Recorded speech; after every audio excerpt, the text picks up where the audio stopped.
Manifestações, protestos e passeatas são formas de ativismo político, onde um grupo de pessoas interessadas numa mesma causa se reúnem em local público para expressarem apoio ou indignação.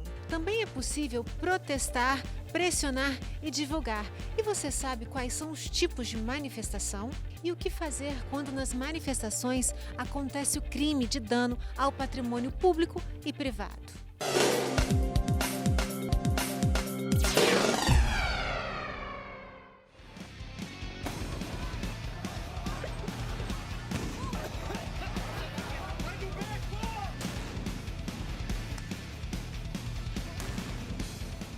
Quem vai tirar as nossas dúvidas hoje sobre manifestações é o delegado Leandro Piquet.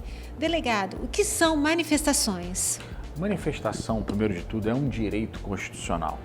É quando você externa um pensamento, uma ideologia. Essa manifestação pode ser individual ou coletiva, em ambiente público, ambiente privado, ambiente virtual. São diversas as manifestações e suas causas. A manifestação pode ser um teor de reclamação, pode ser um elogio, pode vir com base em críticas. Então, é um conceito muito complexo e muito dinâmico, tanto no tempo quanto no espaço. Mas aqui nós vamos falar de manifestações no sentido de passeatas. Para que elas servem? Exatamente para externar uma ideia. Muitas vezes as manifestações estão diretamente ligadas a ideologias políticas. Nós vivemos isso constantemente. As manifestações que tiveram maior volume no Brasil foram as manifestações de 2013, onde milhares e milhares de pessoas foram às ruas simultaneamente em diversas cidades do Brasil, reivindicando o fim da corrupção ou pelo menos medidas que mitigassem os efeitos de corrupção do dinheiro público, de desvio do dinheiro público. E as manifestações, elas são lícitas? Olha, as manifestações são consideradas lícitas, de um conceito geral, desde que ela não atinja ou não mitigue o direito do próximo. Como isso acontece? A Constituição prevê, se for uma manifestação em local público, onde diversas pessoas vão se manifestar, ela deve ser comunicada à autoridade local para que isso seja organizado, exatamente para evitar confrontos e danos ao direito de ir e vir de outras pessoas. Então tem que haver um agendamento prévio. Exatamente, um diálogo com as autoridades locais para a manifestação ocorra em local seguro, com ambulâncias, com patrulhamento policial, com organização do trânsito, para que todas as pessoas se manifestem com segurança e os direitos das demais pessoas que não têm interesse em se manifestar ou pensam de forma diferente também seja respeitado. Isso é democracia, é o direito da maioria respeitando os interesses também da minoria. E é comum acontecerem manifestações sem essa prévia comunicação às autoridades? Sim, isso é comum. Isso torna a manifestação de legal, constitucionalmente prevista, como uma manifestação ilícita e ilegal. É muito importante que haja essa comunicação com as autoridades da localidade e que essa manifestação também não exceda aos seus limites, que ela não seja agressiva, não depede de patrimônio público e nem privado. Então, nesse caso, essa manifestação que ela não teve o agendamento prévio, ela vai continuar ou ela vai ser limitada pelos agentes da polícia? Isso é uma avaliação que é feita no local, mas muitas vezes essa manifestação é de pronto interrompida ou direcionada para algum outro setor, para uma outra localidade, onde ela consiga ser efetivada de maneira segura e que respeite a integridade do patrimônio público e privado. E tem manifestações que são realizadas pelos black blocs. O senhor pode falar um pouquinho sobre isso? Black bloc é uma forma de atuação. São pessoas, é um movimento, de pessoas que se unem para exatamente descaracterizar manifestações legais. Eles depredam o patrimônio público, enfrentam a polícia e vão de encontro ao poder do Estado, quem garante nossa segurança. São atuações ilegais de um grupo específico e minoritário de pessoas. Um grupo também que se esconde através de máscaras, não é isso? É uma característica deles? Exatamente. E nesse ponto a gente pode observar um fator muito interessante. Na manifestação de 2013, onde as atuações dos black blocs foram mais incisivas e muitos deles foram punidos como pessoas influentes, foram consideradas como black blocs, eles utilizavam máscara para dificultar sua identificação.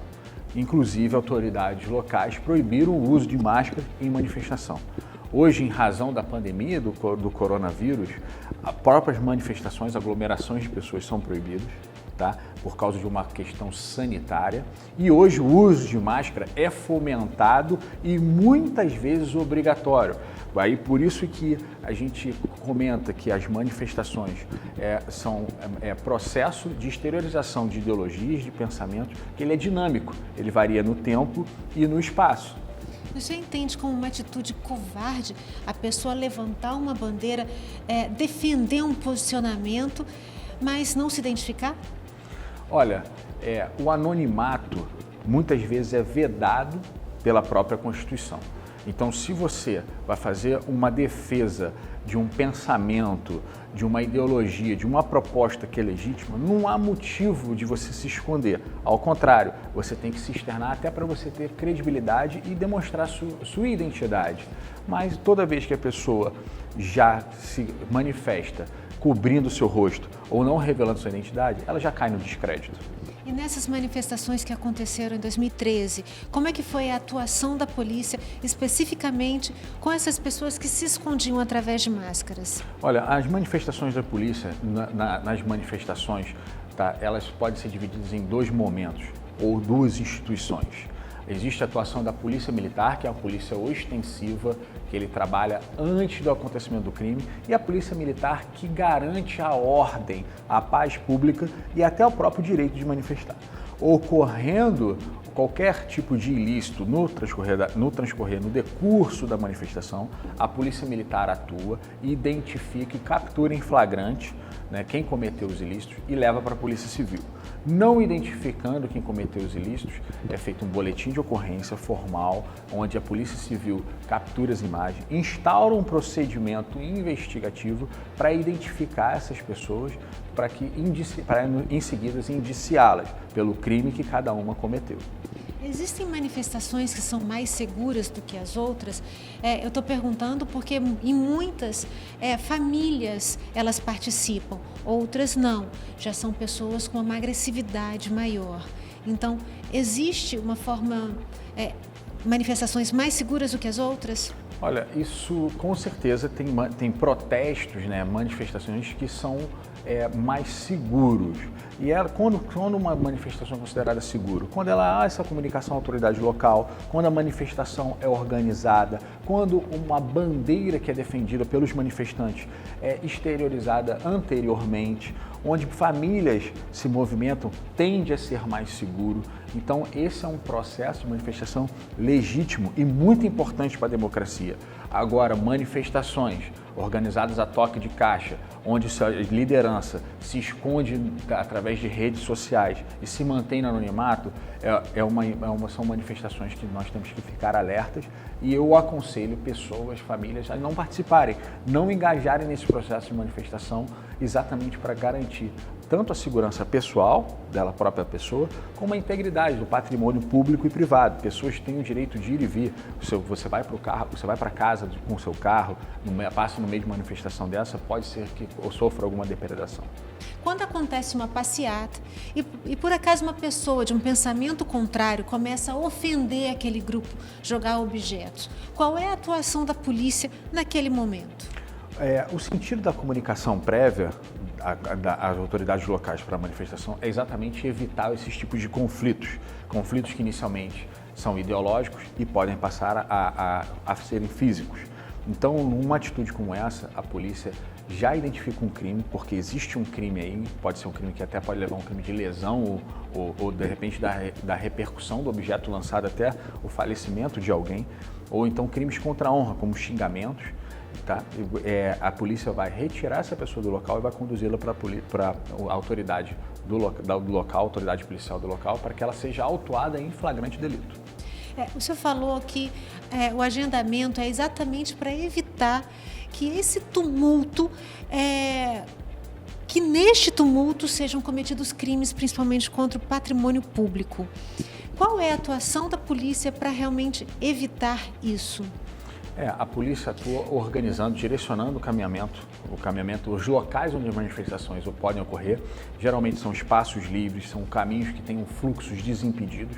E caso comece a perder o controle, os manifestantes, os líderes da manifestação começam a perder o controle, a polícia pode fazer uso de alguns equipamentos para dispersar os manifestantes e garantir a ordem e a paz pública. Os panelaços também são símbolos de manifestação popular e surgiram no Chile em 1971, quando aconteceu um protesto contra a ditadura militar. Porém, foi na Argentina que a prática se tornou popular.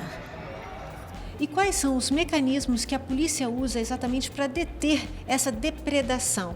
Mas vamos responder isso daqui a pouquinho, porque nós vamos para um rápido intervalo e voltamos já já. Direito na Prática, com Patrícia Botti. Oferecimento FDV, a Faculdade de Direito de Vitória.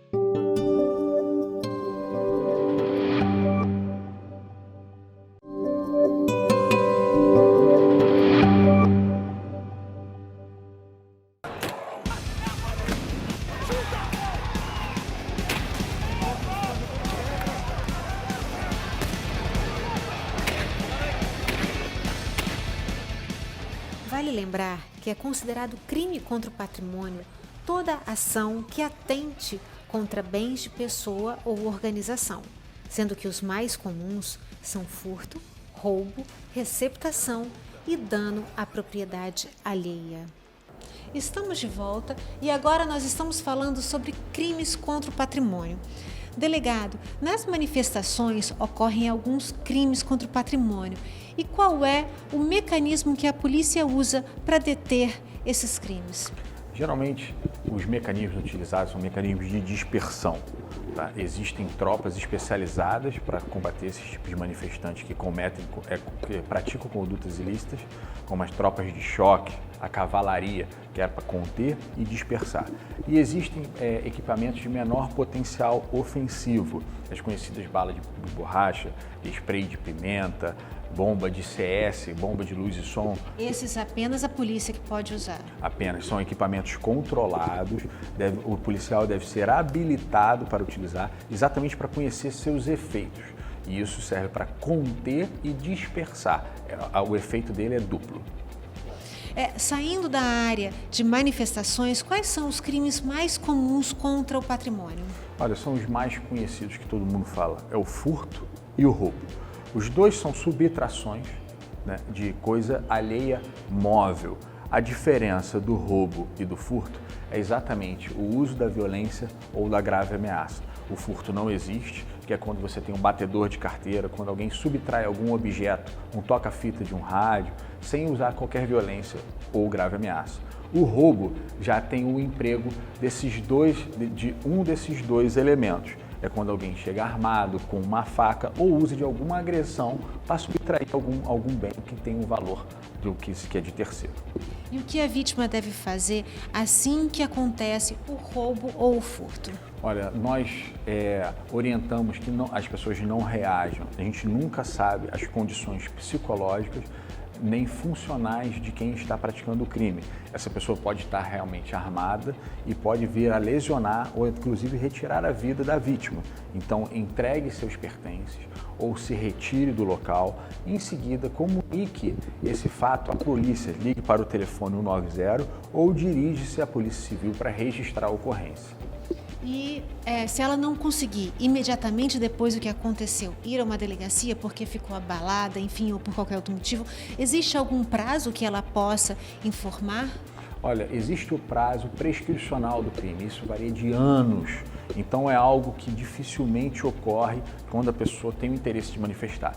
A Polícia Civil, ela trabalha com informações. Se ela não for informada, ela não inicia, em regra, a qualquer tipo de investigação.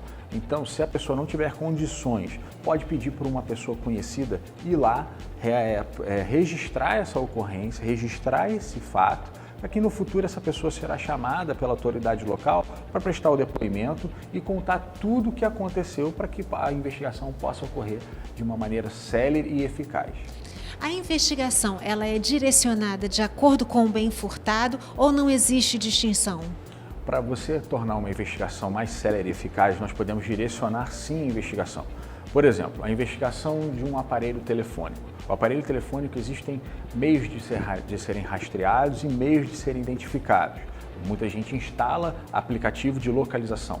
Então, a investigação utilizará esse meio para que ela tenha sucesso. Agora, um veículo automotor, também existem meios de ser identificados. A gente tem o número do chassi, existem marcas nos vidros e também dispositivos de localização. E, além disso, existe um público que recepta telefones e um público que recepta carros ou peças roubadas ou furtadas. Nós direcionamos de acordo com o nicho, as operações de acordo com o nicho de interesse. Quando é realizada uma notícia de que aquela pessoa realizou um furto, essa notícia ela pode ser anônima?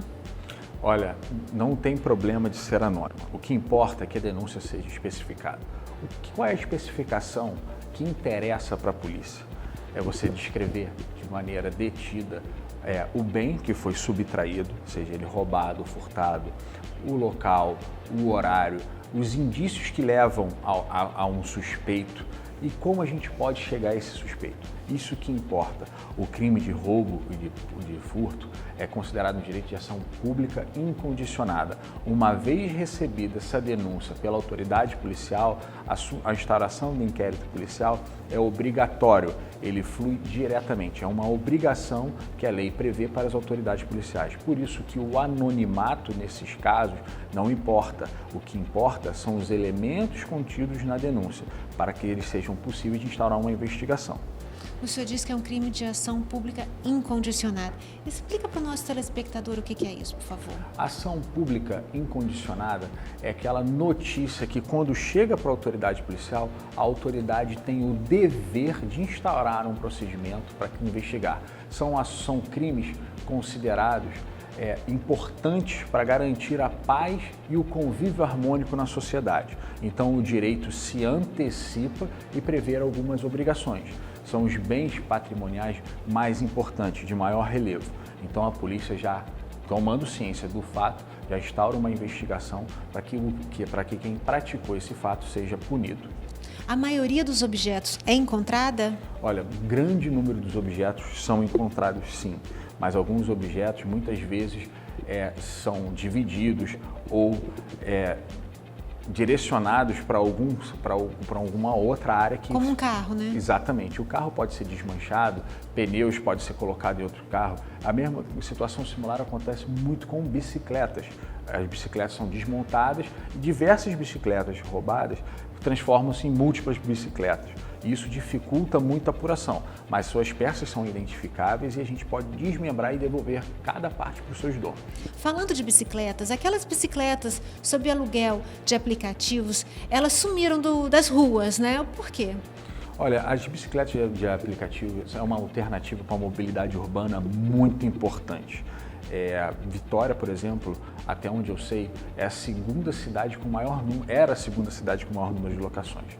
Só que a empresa que estava fornecendo esse serviço não tinha dispositivos de segurança, de integridade, que garantissem exatamente a restituição desses veículos.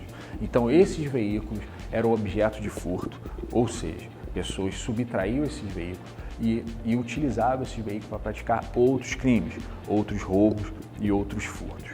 Tá? Então, em razão disso, houve uma comoção das autoridades, um movimento da própria população para que essa problemática fosse resolvida. Como a empresa não trouxe uma solução, ela entendeu melhor sair do mercado e se retirar de Vitória. E esses objetos, quando eles são furtados, como é que, depois que eles são encontrados, eles são guardados e como é que é feita a verificação do verdadeiro dono? Uma vez apreendidos objetos, esses produtos de crime, tá? Eles têm muitas vezes um número, uma numeração adequada. Se não tiver número, a pessoa pode ir apresentar uma nota fiscal em sede policial, fotografias, algo que comprove, né, a propriedade do bem que ela reivindica. Uma vez comprovada, o delegado faz sua própria restituição em sede policial. É um procedimento simples, mas é feito com muito cuidado, com muita cautela, exatamente para ninguém se prevalecer ou até receber um bem que não lhe pertence, ainda que seja por engano. Isso porque o carro tem um número, o celular tem um número, essas bicicletas por aplicativo também tinham números, mas no caso de uma joia, que ela é furtada no meio de uma festa. E aí, por testemunhas, a testemunha é um meio de prova nesse caso? Testemunha, um meio de prova. A fotografia, hoje a gente vive num mundo digital onde todos os momentos são registrados. É um meio de se comprovar a propriedade de uma joia, de um relógio ou de algo bem peculiar, até como animais. Muitas vezes animais são subtraídos e por meio de fotos a gente consegue identificar e localizar seus próprios nomes. E é comum não se encontrar o autor do crime de furto ou roubo? Olha, o que é mais comum são pessoas não registrarem o crime. Isso é muito danoso para a própria sociedade. Por quê? A polícia trabalha com informações, ela utiliza esses dados para direcionar patrulhamento e ações policiais. Uma vez que você é vítima de um crime patrimonial e não registra a ocorrência com esse entendimento que o autor do fato não será encontrado, isso acaba repercutindo por toda a sociedade. Então, se você foi vítima de algum crime, registre. Muitas ocorrências podem ser registradas no site da delegacia. Só você poder digitar delegacia online e a sigla do seu estado na lateral, vai aparecer com certeza o site da Polícia Civil que você pode registrar esse fato criminoso. Então, no caso de crimes contra o patrimônio, não é necessário a presença física na delegacia? Em época de pandemia, isso está sendo muito relativizado e está aceitando a maioria dos crimes registrados pela internet. Mas alguns crimes, a lei exige o exame de corpo de delito e por isso a gente exige que a pessoa que se encaminhe à delegacia para prestar depoimento e a gente direcionar até o trabalho da perícia. Delegado, muito obrigada. As informações foram preciosas para o nosso telespectador. Espero que eu tenha prestado esclarecimento suficiente e que o meu serviço continue contribuindo para toda a sociedade. Ficamos por aqui com mais um Direito na Prática. E para você rever este e outros programas, vai lá no nosso canal do YouTube, Direito na Prática com Patrícia Botti. Muito obrigada pela sua audiência e até o nosso próximo encontro. Direito na Prática, com Patrícia Botti. Oferecimento FDV, a Faculdade de Direito de Vitória.